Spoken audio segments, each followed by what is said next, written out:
This podcast is powered by Roberts Media Group, your resource for podcast development. For more programming and advertising opportunities, please visit us at robertsmediagroup.co. And I am bad and bougie, and I'm acting like I'm cute, and I'm so You are tuning in to the Bad and Bougie Moms podcast show. Welcome to the Bad and Bougie Moms podcast show, where we pass no judgments on being pro-anti-kids for at least 30 minutes. Get ready to experience some amazing mommy time with these badass moms sharing their point of view on relationships, self-love, social media, and plenty more. Hi guys, this is Britt with the Bad and Bougie Moms podcast show. Welcome, and thank you for listening. So we're going to actually go ahead and switch things up for the end of 2019 going into 2020. So what's going to happen is that I'm actually going to start doing seasons. So for the 6 ladies you're going to hear today, or not today like on one, but I'm dropping 6 episodes today. They're going to be closing out our winter season, which they are all amazing women. I know you guys would definitely enjoy the stories. So the next time that you will receive podcasts from me will be on spring 2020. So I'm assuming about March, but I would definitely hit up my Instagram to let you know when I'm looking for, phenomenal women to come and, share their story on the podcast. I'm still going to be posting on social media, just about motherhood, being a bad and bougie mom, making sure, you're keeping your life balance as far as your lifestyle, and make sure you have self-care and your kids are, amazing as hell, things like that. But as far as having a podcast every single week, being a mom, I just can't do the shit. Y'all see, it took me, 3 weeks to go ahead and do this stuff. It's just time. Time is the essence. I got shit to do, and I just want to make sure I'm giving my best. So, with all that said, I actually have an amazing story that's going to kick this winter season off. Her name is R.S. Cole, and here's a little information about her. So she is a California native who has always had a passion for writing. A woman who has battled her own life depressions, such as fighting through, of course, anxiety and leaving her abusive marriage.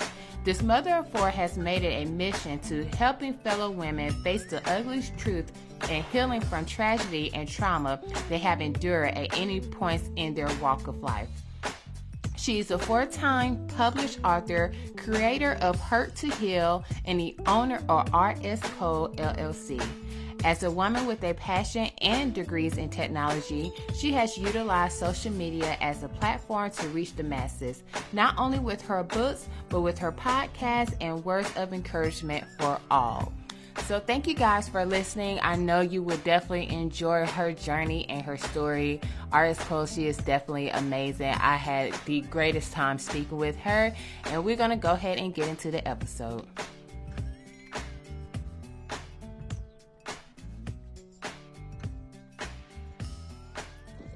Hi, you guys. This is Britt with the Bad and Bougie Moms podcast. And on this episode, I have Miss R.S. Cole. How are you? Taco Good. I know, right? Hello, everybody. Oh, you right. It is Taco Tuesday. I done forgot.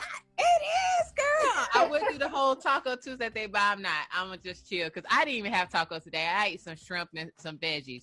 So I'm trying to prepare for Thanksgiving. I'm like, look, if I have a good diet, prior to that, I should be good just to pig out that whole entire to do day. what you want, exactly.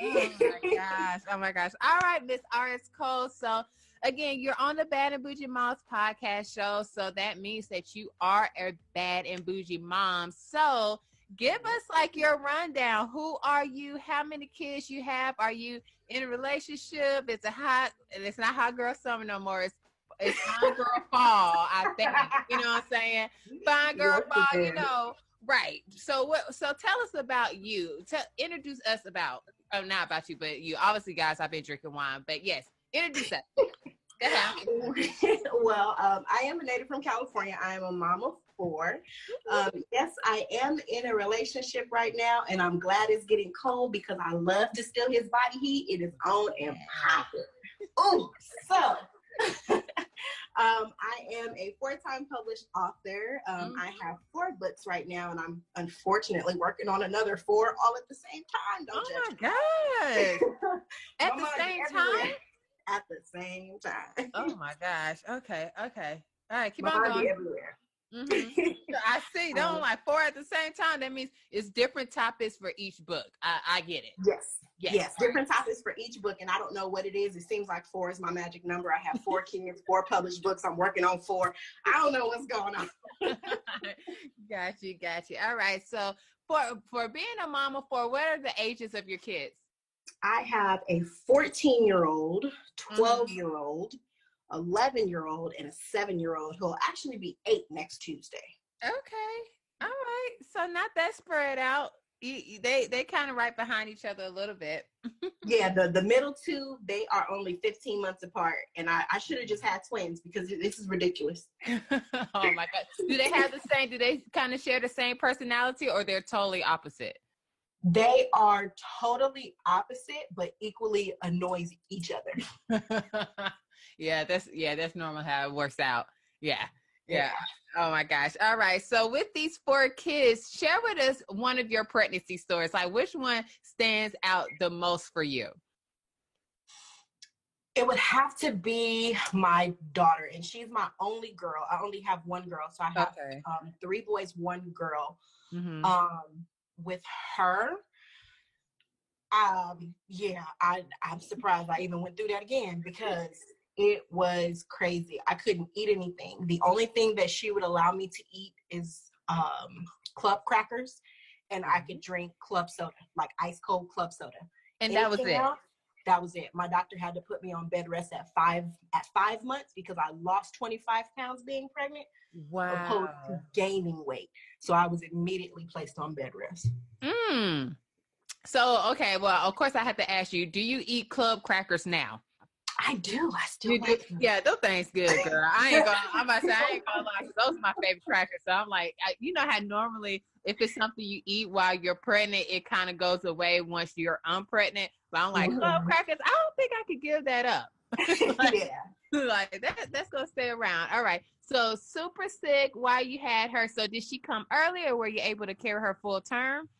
I had to kick her out because my body couldn't take it anymore. So my doctor actually induced me. Okay, awesome. Okay, now I'm about to say that's awesome, but it's not. Okay, so you got induced. Everything after that part, everything was fine. So with your other 3 kids, did the same thing happen, or was it just a one-time situation? The whole not being able to eat thing was just a one-time situation, but my youngest son, that was hell and high water as well. That was just, if he would have been my first child, he would have been my last. Put it that way.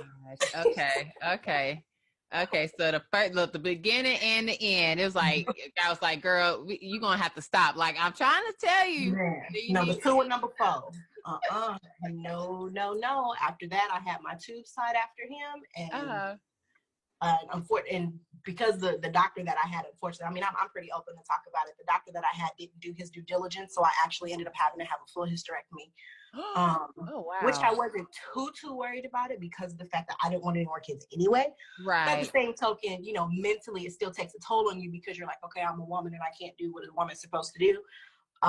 But I did, I worked through that mentally. I worked through that emotionally, and it was like, hey, it is what it is. I have an abundance of children. So it would be different if I only had one and had to go through that. Then that would have, been a lot more heart-wrenching for me. Right. So with having the full hysterectomy at a young age, did you have to take like hormone pills to kind of compensate for everything that was going on, or did your body just kind of get used to it itself and do what it was supposed to do? Fortunately, my body, it did what it needed to do. I was able to keep my ovaries, but everything else had to go. Gotcha. So I do still have my ovaries, but that's about it. And he said that they were doing really well after the surgery. Sometimes the doctor says that it's an issue with the ovaries afterwards, and they may have to be taken out.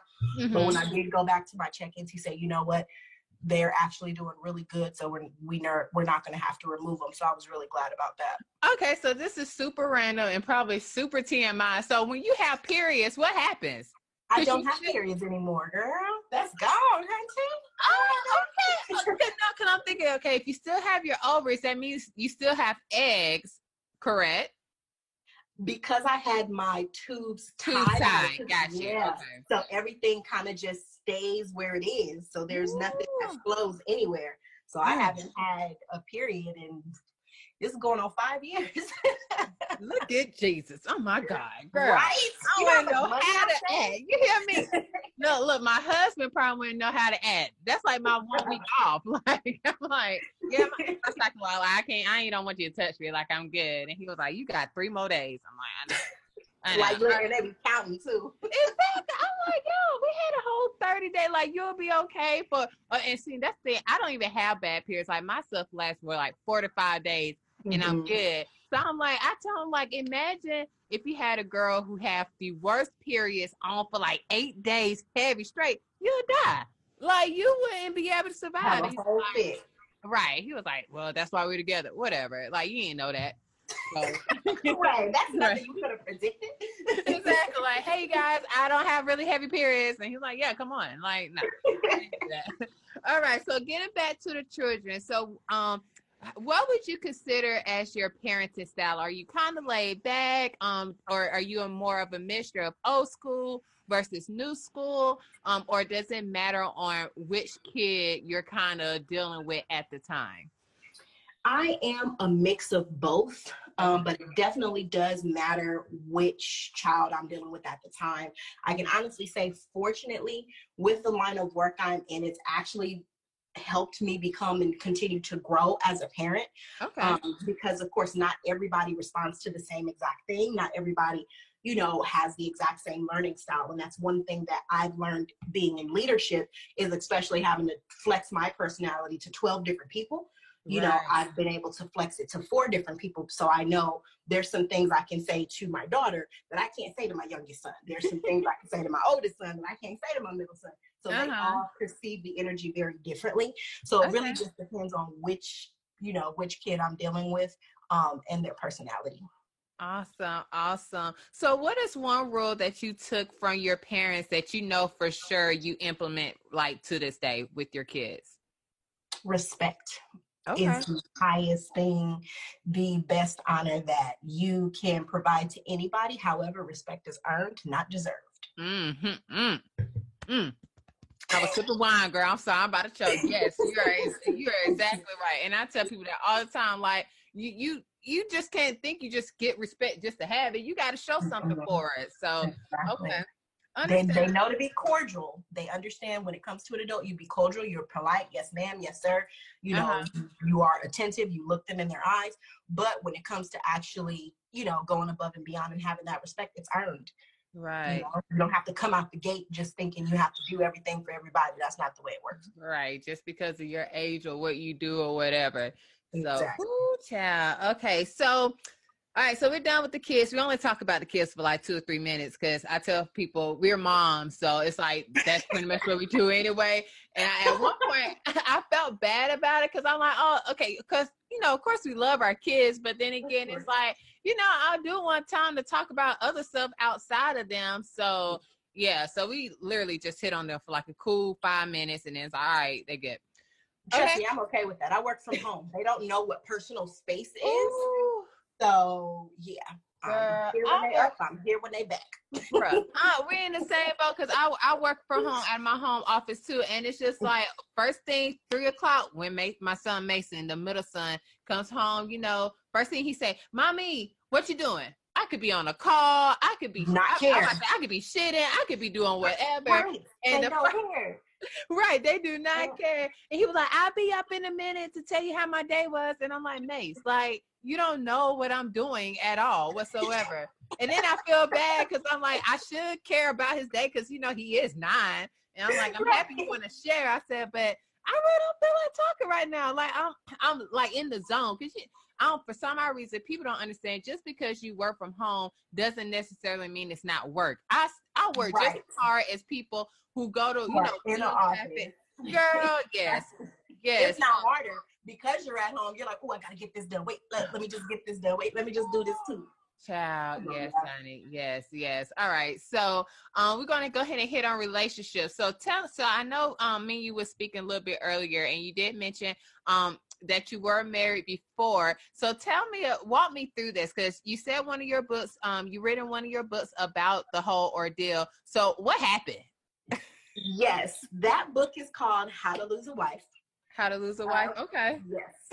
Okay. And it gives you a detailed excerpt exactly how to lose one. But unfortunately, I was married to a guy who was in the military. Mm-hmm. And he, I guess through his training or what have you, had become, just a master narcissist, a master manipulator, who, I'll just be honest, he kind of preyed on the insecurities that I had. Okay. And he created a dependency, not necessarily, I can't really say I fell in love with him. I can honestly just say I kind of felt dependent, if that makes sense. Right, it does. And he fed off that. He fed off that 100%. And so every time I got it in my mind, like, okay, this is done, I'm over it, I can't do this anymore, he would be able to say certain things or say keywords to kind of reel me back in. But it had gotten to the point of he seeing that it wasn't working anymore. He's seen, me slipping away. He's seen me kind of just falling away. And that, at that point, is when he started to involve my children. And that is where I drew the line. Okay. And, he became extremely verbally abusive. He was already emotionally abusive.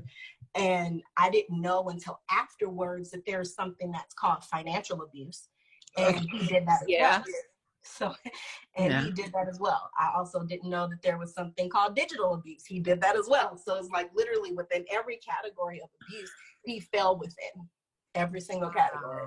Wow. So, okay. So so he is the father of your kids, right? Just the youngest one, but he no longer has parental rights. That's what I was going to say. So no co-parenting, no nothing. You cut off. And I mean, if I never speak to that man in another lifetime, it would be too soon. Oh, child, that's it. That hurt. That cut deep. That mean we really not messing with you at all. No. I mean, I moved across the country. I changed my phone number. I've completely disassociated myself from anybody that knew him. Okay. And it wasn't, except for one person, which is really interesting that I'll go into a little bit later. But, I disassociated myself from anybody that we knew mutually, because he actually was continuing to lie to people and telling them that, I had just moved out of state and I was looking for a house and he was going to move with me. It's like, bro, we signed these divorce papers. What is right? We not together at all. There is nothing. And he continued to try and manipulate different people through social media. He had people stalking me through social media. The gentleman that I had started talking to, we were already friends prior. We had already known each other. We were friends. And over time, over about a year or maybe a year and a half time, we developed a relationship. And he found out about that. So he started social media stalking him. So it was just like, bruh, come on now. Like, oh my gosh, get a life. Oh my gosh. Okay, so with him, because I'm assuming he's maybe still in the military. No, he's out of the military. Okay. Yeah, he ended up having to be discharged. Right, because I was going to say, normally once it gets to that point, they start looking at things like that as far as him being in the service. So, so that's why I figured that he probably was discharged. And it might not have been because of that. But as far as the financial abuse, what made you realize that? Like, did you have to go to counseling and someone had to say, hey, this is a part of a type of mental abuse. It's, being financially dependent on him or how he's holding out or whatever. Like, that's not cool. Well, it was actually, and this is going to be really funny, it was the other way around. He was financially dependent upon me. Oh. Okay. He ended up getting out of the military. Okay. Prior to a majority of the slope that happened, he actually ended up getting out of the military. And, full transparency, basically, he was in the military for a long time. And my whole thing was like, you know what? You've been here. You've served our country. You've worked day in and day out. Why don't you take a break? Take a year off. Okay. So he was like, okay, cool. Because he still had money coming in. I wasn't concerned, about it financially. Right. Because he had funds coming in because, he was honorably discharged for an injury. Okay, cool. Got And you. so what happened as time progressed, as I progressed through my career, you know, he was just like, okay, well, how much money do you make? I'm like, why that matter? Right. You know, like you're eating, like, you still got clothes. So, like, like little things. you never bring home paycheck stubs. I never see, you know, how much money you make. I don't have access to your bank account, et cetera, et cetera, et cetera, stuff like that. And so I'm just like, not going to give you that, but okay, cool. I said, we can have a joint account, but, you know, I made sure my money went elsewhere. Right. So, you know, because I'm just like, no, I don't know what your end game is, but whatever. So what ended up happening in that is when I had to have surgery, that is when everything revealed itself the most. And the funny part about it is when we even got married, I'm sorry, y'all. I'm just gonna be real transparent. I'm just gonna be raw with it. Girl, bring it, honey. I didn't want to marry him. Okay. I married him to shut him up. I'm gonna be honest, because he had, I guess, so-called proposed to me like 4 years prior. And his thing was, you know, I act erratic and I say the things that I say because, you know, I feel insecure. You make more money than I do. You never share, you know, certain things with me. And, you know, I'm afraid of losing you. So I act erratic. And when I think about that, it makes me lash out. So I'm like, okay. Psychology. That does make sense. Men do, you know, kind of, well, not even men, just people in general kind of do have different connotations when they're in a relationship and they have these kids. So pressure was on, pressure. And I'm like, okay, fine, whatever, you know, let's just get married. If this is what you say is going to shut you up and make you do the things that you're supposed to do, let's try this out. Right. So we got married and he was good. He was cool. Complete 360 for a whole 6.5 months. Okay. So after that 6.5 month time frame, I started to see those old behaviors come back. And I'm just like, okay. And so he noticed that I had just kind of started to withdraw myself because I was just like, bro, like I had given you a chance because you said this is who you could be. So for me, I was trying to rebuild that trust. I was trying to rebuild, you know, love or anything else that happened that I had lost over the court of courtmanship. Right. And he jacked it up. Like, so at that point, feelings was turned off. And I'm the type of person where it's either you hot or you cold. I'm not going to be in between. It's either I love you or I don't love you. And at that point, I didn't love him. So it was what it was. When I had to go for surgery, he didn't even know. That's how untrusting I was from him. He had no idea that I was going through any type of health issues or anything like that. I never told him. And y'all was under the same household? Under the same household. Wow. He had no idea. And I went through everything and I told him, I said, you know what? Hey, I have to have a hysterectomy next week. And he's like, wait, what? What do you mean? Like, what? Next week? Like, what happened? Right. What are you talking about? And then so he, you know, was supportive through that and everything like that. And I want to say 2 weeks after I had my hysterectomy, you know, my doctor was really concerned for my tissue because I had multiple surgeries in the same area from having a C-section and, you know, having to get my tubes tied because, like I said, my doctor just really didn't do me right. Right. When it came to that. So, you know, he took me off work for an extended period of time. But he got angry. And through this process, I gained weight. So I was, you know, just kind of gaining weight. And I'm just like, okay, what's going on? And of course, I couldn't walk around. I couldn't exercise. I couldn't do anything I wanted to do. So I tried to change my eating habits. Try to eat less. But his thing was like, oh, okay, I see she's gaining weight. She's, you know, getting a little uncomfortable. So he saw fit to attack that portion. Wow. Say, you're gaining weight, you know, you're starting to get a little roll here. You're starting to get, you know, this and that. Ain't nobody gonna want you but me. You may as well stay with me, you know, cause don't nobody want no woman with, you know, all these kids. And, you know, you can't even have no more. So even if you did get another man, you can't give him a child. So he just started to really, you know, attack. Right. Like, and really go in. And I was like, you know what? I was like, I'm done. I was like, I can't do this anymore. And that was at the cusp of me turning 30. Wow. And it was just like, you know, I think I've been through enough up until this point. You know, I told him go to therapy. I told him to seek help. I told him to do a lot of things. I chose not to do so. I'm sorry, but I do laugh at this part because he tried to fake faint because he knew I was leaving. And then he was like threatening to kill himself. And then he was like, oh, if I can't have you, I don't want to be on this earth anymore. And I was just like, okay, well, bye. Right. See you later. All the hell that you done put me through, I'm good. So, right. You know, I went through many up and downs with that particular relationship. And of course, if anybody is going through that, like really take a step back and look at what's going on. If they're sweet one minute and there's something else another minute, just be cognizant. And how I figured it out was after I was able to completely pull away and get away. I told him a week before I moved across the country, because the crazy part is he wouldn't move out of my house. And he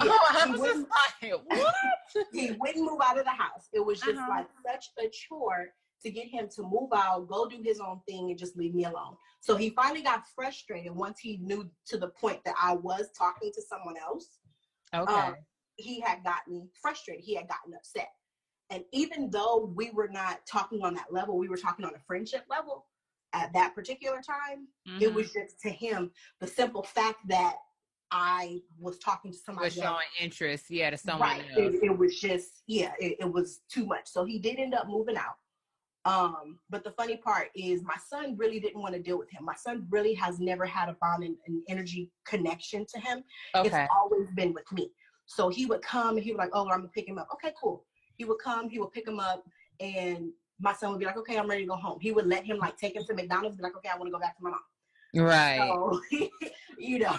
Man, kids can tell. I don't care if you're my daddy or not. If you're not a good person, you're just not a good person. Absolutely. Like our cats didn't want to deal with him. This is gonna sound really funny, but I had pacu fish that my brother had allowed me to adopt from him.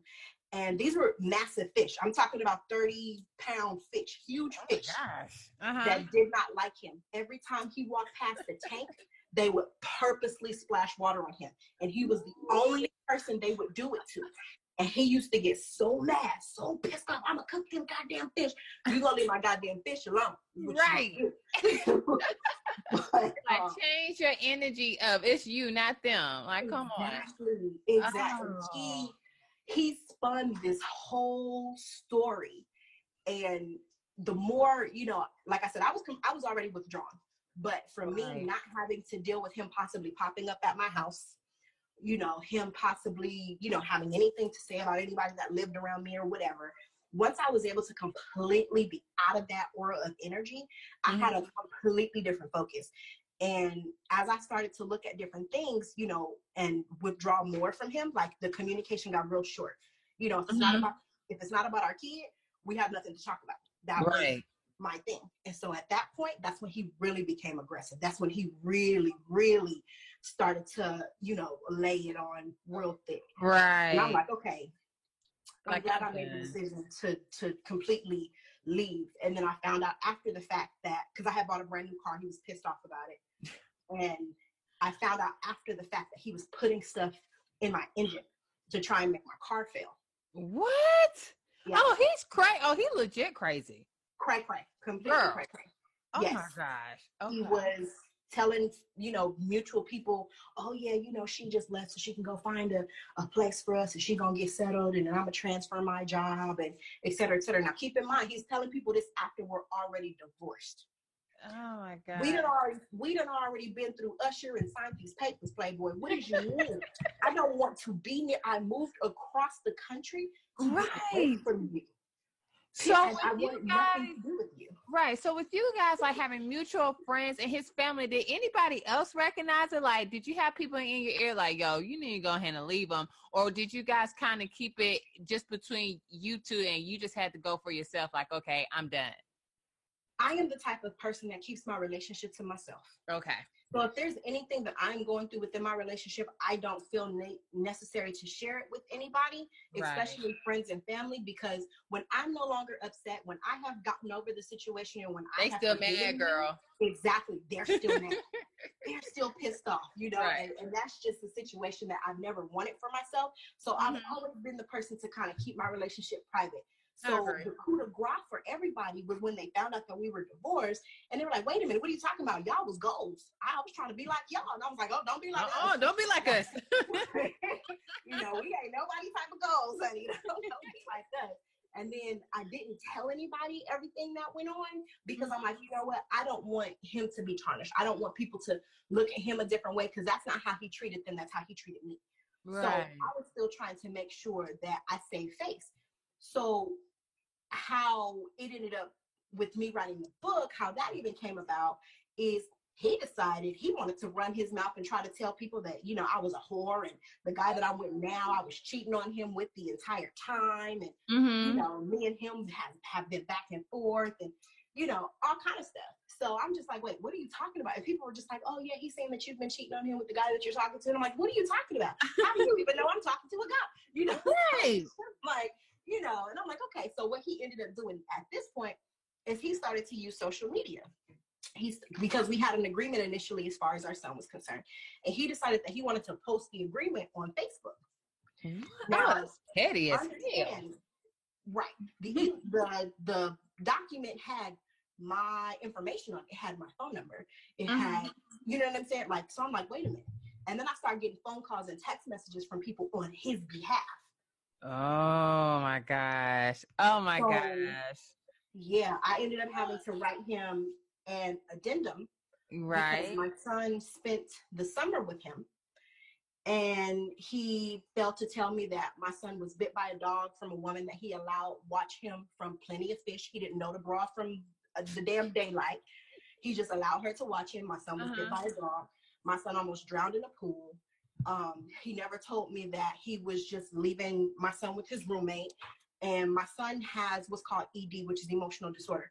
So a lot of things that some kids would think is a small thing, he thinks is a really big thing. Right. And he cries about it. He gets, you know, extra about it. And he has, you know, and I mean, I'm not gonna lie, he has just this dependency, this attachment to me.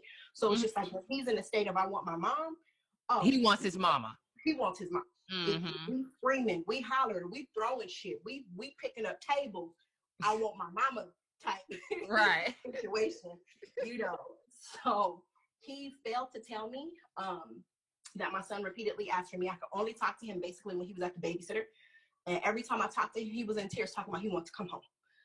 And he also failed to tell me that he provided him with a tablet, let him sleep with the tablet, and it blew up under his pillow.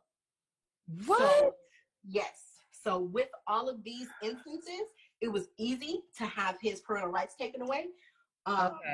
But you haven't heard the rest, the coup de grace of why I made the decision that I made. Oh my God, this is too much. This is too much. This is too much. Oh my God. Okay, all right. I'm ready. Go ahead. Are you ready? You sure you're ready? You ready? I'm ready. Girl, I'm ready. I'm just like flabbergasted right now, but go ahead. Broham was caught in the garage smoking methamphetamines. What? Then I found out that he was also the person that was selling him crack, got a hold of somebody that knew me after he found out what was going on, found out that he was doing crack, of course, caught him in the garage with methamphetamines. And I mean, I'm gonna just lay this shit out here. Not to mention he was sending dick pics to men and women trying to set up a suck and fuck, you know what I'm saying, behind my back. Like, bro. Oh, he snapped.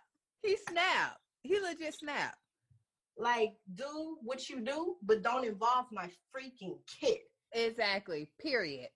Oh, don't involve my kid. So all of that, and then with his erratic behavior, I just kindly forwarded the information to the district attorney. Here you go. And this is the person who is in the military. Here's his phone number. Here's his name. Here's his social security number. Here's his mama, his daddy, his sister, his brother. There you go. Do what you may.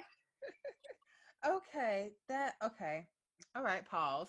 I'm trying to see where to start. Okay. So, all right. So as far as your son, so do you guys talk to his family at all? Like his grandparents on his dad's side? Or you just cut them off completely? My son does not like his grandfather. So okay, cool. So that was easy. Okay. But with his grandmother, I do still have a relationship with her as well as his sisters because none of them like him. Right. And they knew and understood that he was 100% wrong, and they have actually cut him off as well.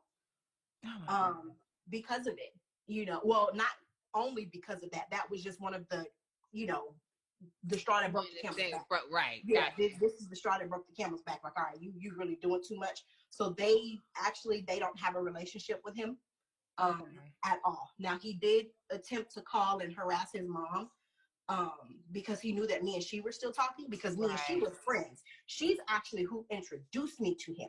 So I had already knew her prior knowing that he was in existence. And you know, she told him, like, I literally did, and she was just like, and this is what you do. She's like, this is not the person that I raised. She said, I don't know who you are. Wow. She told him, she said, don't call my phone no more. She ended up changing her phone number, blocked him on social media. Girl, I deleted my Facebook. I don't even have a Facebook anymore. I don't even have any of that anymore. Like, your own mama delete your ass. Like, right. Damn. And she said it. She said, as far as I'm concerned, he ain't my son. She said, no. Wow. She said, this is nobody that I have birthed will ever treat me the way that he's treating me, will ever talk to me the way that he's talked to me. He called her a bitch, called her out of her name, and all kind of stuff, you know, and it was just like, that was really crazy. And she told him, and she said, you know what? She said, I understand why now. She said, I get it. I understand why. She said, and I do not blame her for the choices that she has made, because I'm going to make that same choice. Don't ever call me the same. Around my kids. Okay. All right. So after the crazy asshole session right there, how long did that last? It lasted up until, I want to say, October of last year is when I was just like, you blocked entirely. Like, I want no communication with you. I don't want to be cordial with you. I don't want to co-parent with you. I don't want anything. It lasted up until October of last year. Wow. And if anybody does have my book, they'll actually see I put screenshots of our conversation in the book. Old text message conversations that we had is in the book. So people can really see and understand, you know, what it was that he would say, how he would kind of reel himself back in, and then, you know, what would kind of happen after that. So everything kind of was based on a timeline. And he was decent at it for a while, but like I said, I got to the point where I was just like, you know what, bro, fuck you. Right. Like, everything you stand for, like, I can't. Oh my God. Okay. So after dealing with this guy for so long, okay, you said that you're talking to someone new. How does that impact your new relationship, if any? Or do you go in it with like a clear mind, like, you know what, you're not this person. I know you're not. So, you know, like, you just trust, you know what I'm saying? Like, I wouldn't be scary, but I would look at people like kind of side eye, like, yo, I've seen something change, you know, over time. Like, you know, you could be all good for like 3 months, and next thing you know, you trying to lock me up. Like, right. Yeah. Well, the good part about the new relationship is, like I said, we were already friends. I had already known him prior. Okay. And we just so happened to get back in contact with each other because we had lost contact for a little while. Mm-hmm. And, you know, I was kind of sharing with him some of the things that was going on, but I hadn't, you know, told him everything, like, right at the beginning. I'm not trying to, like, overload you and you just, like, run off. But initially, like I said, when we initially had got back in contact with each other, the initial mind frame was not relationship. Oh, got you. Okay. So, you know, we were able to develop a friendship, and then it was just like, okay, I feel this way. Okay, you feel this way. So it was more of we kind of grew into a relationship type situation. So I did go into that with a clear head because he wasn't that person, you know? Right. And even the people that I've dated in the past weren't that person. I want to say he's a freaking one-off, but who knows? You know, because he wasn't that person. You know, he had things that he had been through. I had things that I had been through, and we laid that out on the table. We laid out, hey, this is what I like. This is what I don't like. Can you rock with that? Can you not rock with that? Like, our relationship has always been more of an agreement. It's never been an ask and answer type situation. Okay. It's always been an agreement. Mm-hmm. So I would say that's one thing that, you know, definitely made this on the fortunate side. Mm-hmm. And the crazy part, like I said, he attacked him.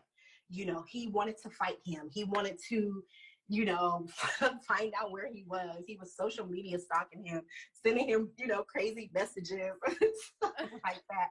So he knew, you know what I'm saying? He was just like, I don't know what you did to him. Right. No, I'm saying he's a good one because he still stays. So he's still there. So it's like, okay, he didn't get scared away. So that's a good thing. No, he likes challenges. He was like, this is a challenge and I'm up for it. He was like, that's fine. He said, because I didn't do nothing to him. And the crazy part about it is he actually, would calm me down. He would be like, look, from a man's perspective, try to look at it like this or that. And how it ended up blowing up with them two is, I was on the phone with my new guy. Well, he really not new because we like over 2 years in now. Oh, okay, but, yeah, he ain't new. At the time, of course, he was still new. The ex-husband, his brakes had went out, and he, had to get back and forth to work. He had took an Uber to work, but I guess his money didn't hit his account or some crap like that, so he wasn't able to get home. And so he had asked me for, if I could come pick him up. My initial thought was, hell no, I ain't doing shit for you. You better fucking walk. That was my initial thought. But he was like, well, he is trying to get his brakes fixed or whatever. So, he keep bugging you, so just go on and go pick him up. So when I went to pick him up, I was on the phone with him the whole time. And so he was like, oh, I want to get something to eat. I'm like, okay, took him to get something to eat. And then we're on our way, for me taking him home. And he's like, oh, you're on the phone. And then he heard his voice. Oh, you're on the phone with him? Oh, I'm going to whip his ass. I'm going to... Oh, that was a boss move. Whoa. I said, what you're not going to do is be disrespectful. I said, that's my pet peeve. Like, what you're not going to do is be disrespectful. And at that point, I put him out on the freeway, and he had to walk the rest of the way home. Wait, did he eat first? I don't know. The food was still in the car, girl. I get it to you. Like, I'm worried about the food. I'm like, wait, you put him out? Did he eat? His food was still in the car. You better call post. Right. You better I don't know. Oh, my God. Yeah. Oh, girl. You know what? I wasn't ready for all that. And that's not even the tip of the iceberg, but I'm going to leave that there. But that's not even the tip of the iceberg. No, I'm definitely getting the book at this point because I feel like I just read like the back page of it, and I'm like, look, I wrote the name down and everything. I'm like, I'm definitely getting this like tomorrow. Like, I'm definitely getting that. Okay, so we're about to switch gears once again. So relationship, girl, you're a bad woman, honey. I'm gonna go ahead and let you know because I know I would have caught a case at least like 3 times. Like I know. That's why I moved. That's why I moved. Having a family with police and military background, I'm very well versed on how to shoot a gun, and I own one. I own one. So I'm like, let me just remove myself and take myself completely out of this equation, completely away from your energy. I ended up registering myself for the National Domestic Abuse hotline because of the fact that it continued. And that's how I actually found out that there were so many different types of abuse. And I had no idea until I registered with them and they gave me different resources. I'm to the point now where my address cannot be on any document unless I place it there. Wow. So I had them mask my address, everything. So they have me under complete protection. So it's kind of like the witness protection program on similar to, because you have to let them know. You have to give them the scenario. You have to kind of let them know some of the things that have went on. And the things that he has done were so egregious. And he even went on to the point of calling National Missing Children, trying to say that I kidnapped my own son. Man, that man, he got some issues. Yeah. So they were like, after all of this, they're like, no, they had immediately got me in touch with someone else.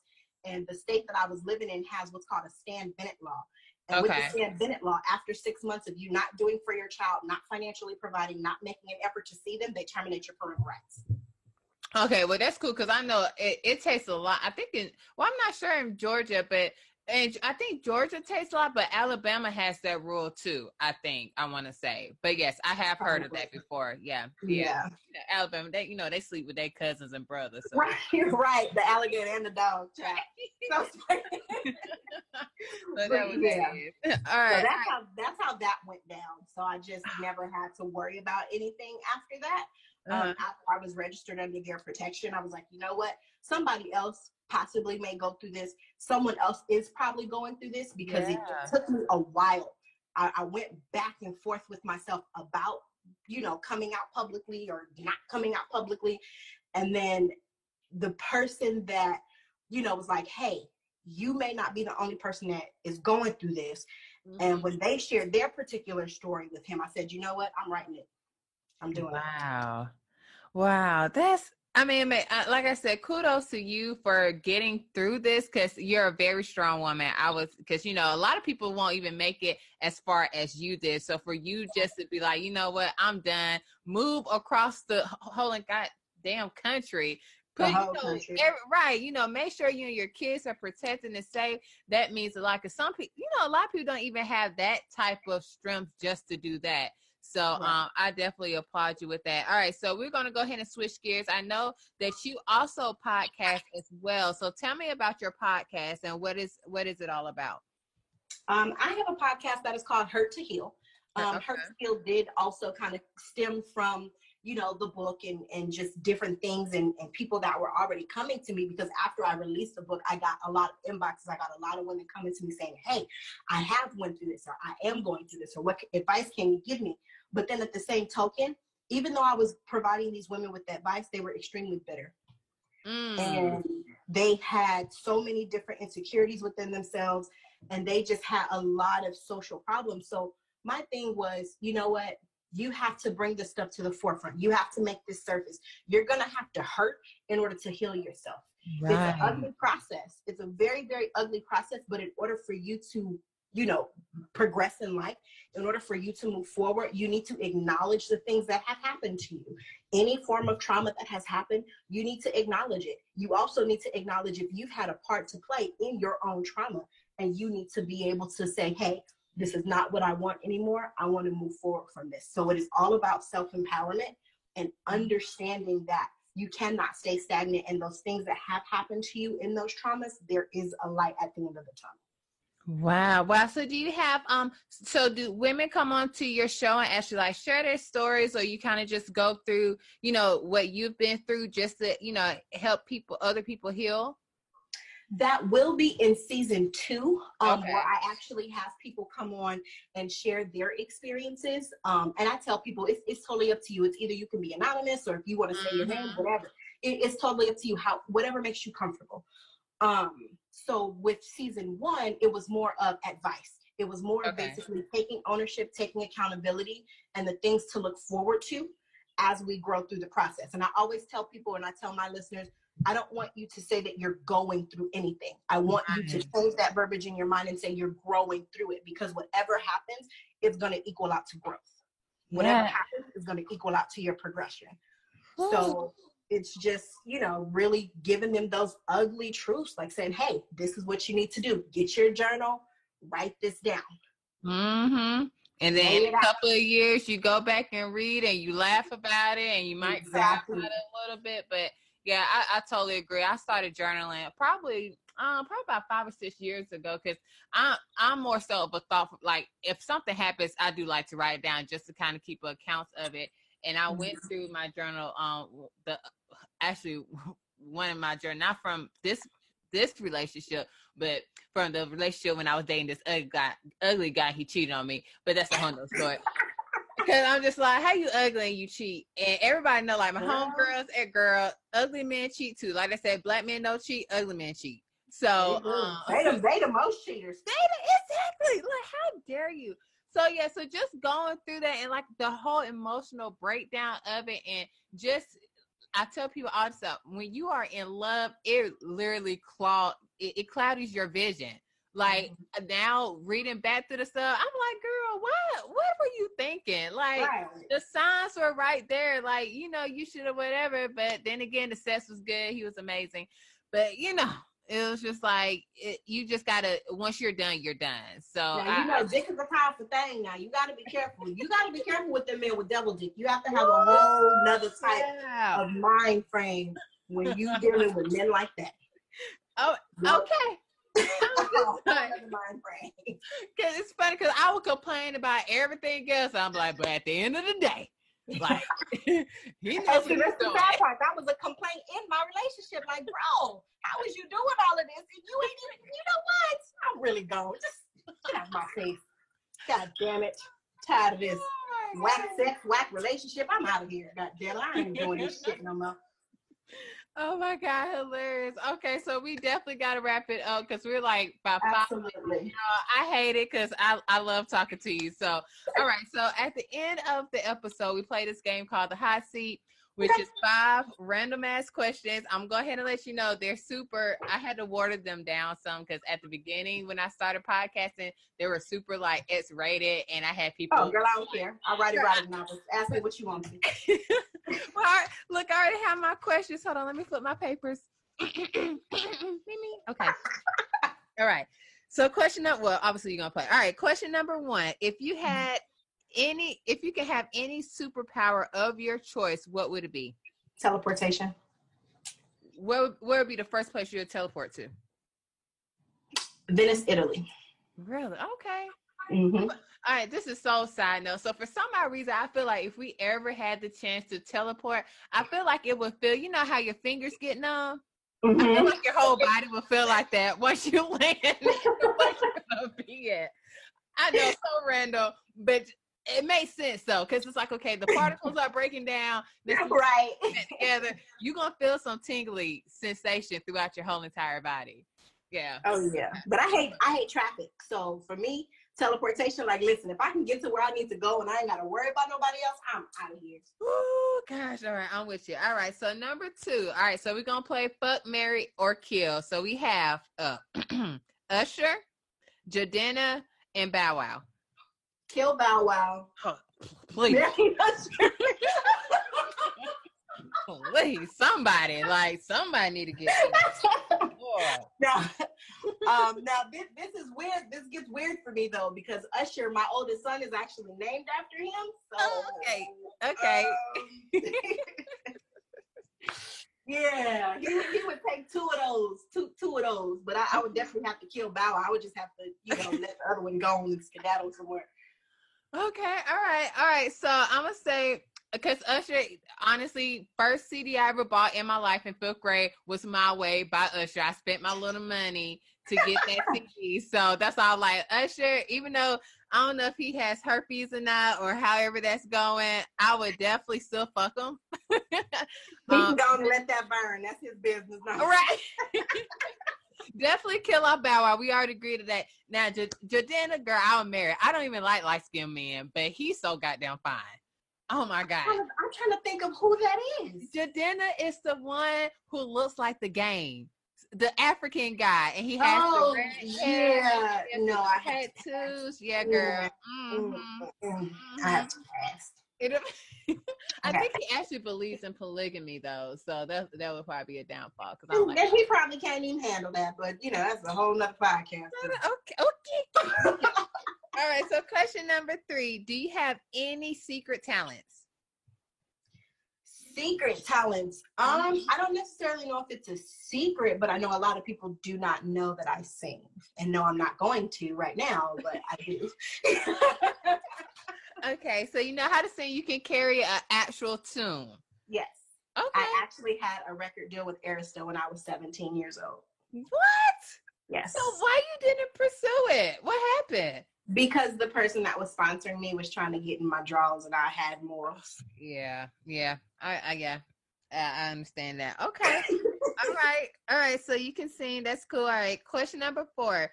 All right. So this is playing this or that. Would you rather have $3 million tax-free upfront money, or get $15,000 a month for the rest of your life? Oh, I'm taking the $15,000 a month for the rest of my life. Okay, cool. Because you don't know how long you're gonna live. So exactly. Yeah, right. That's the smartest answer. I agree with that. All right. Last question. What is your go-to meal to cook for your boo? For my boo, it would have to be spicy seared salmon over penne noodles.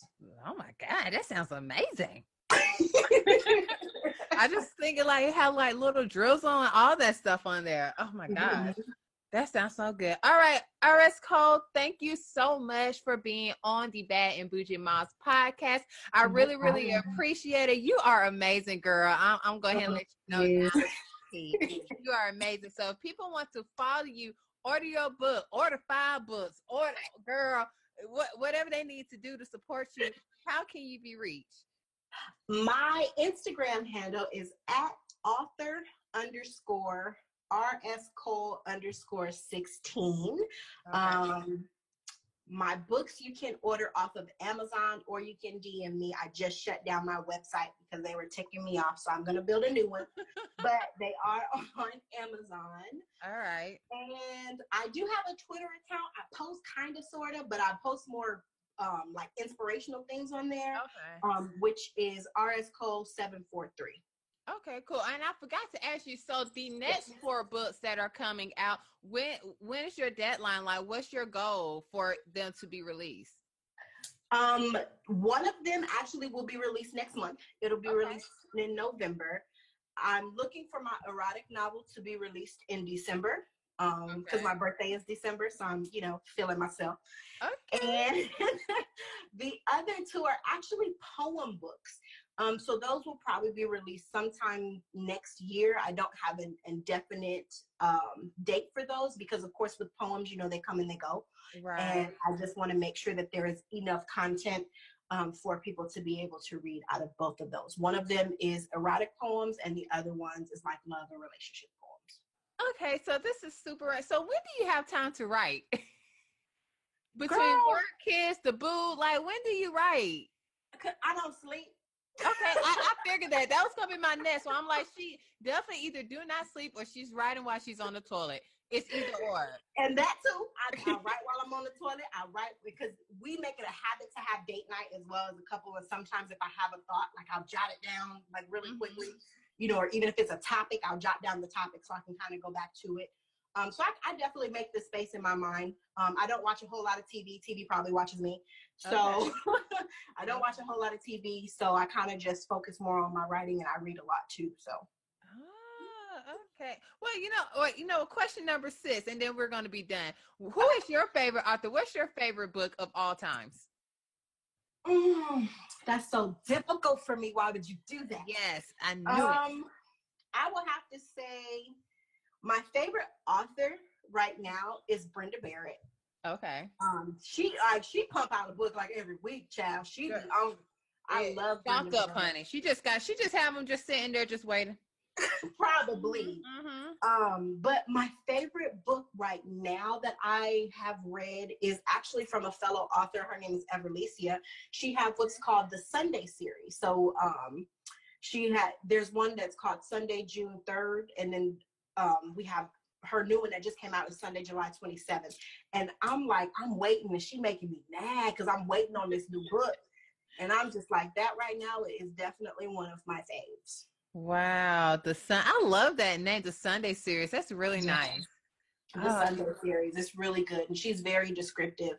And her books, like this last one, got me on edge, and I'm just waiting. I keep going back and reading the last chapter and getting pissed off and texting her like, if you don't hurry up with this 3rd book, let me read your rough draft. Exactly. Let me just have a hint. Shit, I didn't even know what happened. I can't keep on reading the last 2 sentences over and over again like something's gonna, be different. Like, no, I need the rest. Yes. So that's definitely where I'm at. My favorite author, Brenda Barrett. My favorite book series right now is the Sunday series from Everlesia Taylor. Awesome. Yeah, I'm gonna have to look her up too. All right, say bye to the people. Bye, everybody. All right, guys, that is it for us. We hope you enjoyed the show. If you would like to get into some more fun, follow us on social media. On Instagram, we are at Bad and Bougie Moms. On Facebook, at The Bad and Bougie Moms. And also on Twitter, at BBM_podcast. Make sure you like, share, and comment on any of the podcast platforms that you listen to us on. Again, we hope you guys enjoy. See you later.